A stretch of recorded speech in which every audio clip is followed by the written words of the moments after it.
Well, 3 decades on from the Port Arthur massacre, Australia will get a new $250 million national firearms register. The Prime Minister has agreed to bail out the states and territories and cover a substantial proportion of the costs, with making the 8 registers compatible with a new national database. Joining me now live is the President of the Australian Federal Police Association, Alex Caruana. Alex, appreciate your time this morning. How significant is this agreement?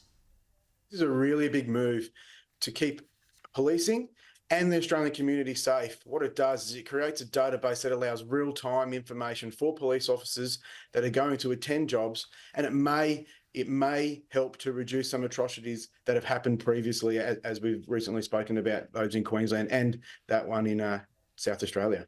So tell us more about that. How will it help police officers then? What information will it give them? Sure. At the moment, the databases don't talk to each other. So the police officers, it's really difficult for police officers to get real-time data as to what intelligence or what holdings of firearms do certain people have. So this database will allow real-time information, real-time data to be shared between the states, but it will also allow the real-time tracking of firearms, where they're being shared or where they're being borrowed or lent, etc., within each state and across the jurisdictions. Are you surprised it's taken this long? I mean, it's been 3 decades since Port Arthur, obviously the awful atrocity in Willumbilla last year. Why has it taken this long to get a national database up and running? Yeah, look, the AFPA have been pushing for a national database for a number of years now, for at least 8 years that I can remember, and ultimately what we feel it's come down to the egos in each state, and it's good to see, and I'm thankful for the Prime Minister and for the Attorney General, and let's be honest, the state and territory premiers finally come together and come up with an agreement and a solution that's going to work, and pushing those egos to one side. So you believe that this is the solution then to prevent a massacre and atrocity like the ones we've just listed? Look, it's certainly a very good step forward, and it's certainly truly a way to keep police officers and the community safe, and it's something that we welcome wholeheartedly.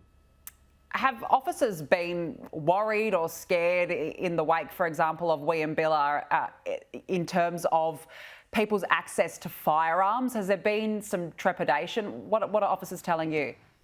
Yeah, look, it's not so much of people's access to firearms, because people can lawfully have the firearms. It's where people have transported them for nefarious reasons, like what we've seen here. There was no record of some of those firearms being transported. So police officers are a little bit more are being more cautious when they're attending, what would generally be an innocuous job. They are being a little bit more cautious when they're attending, just to make sure that there is nothing, going to hurt them.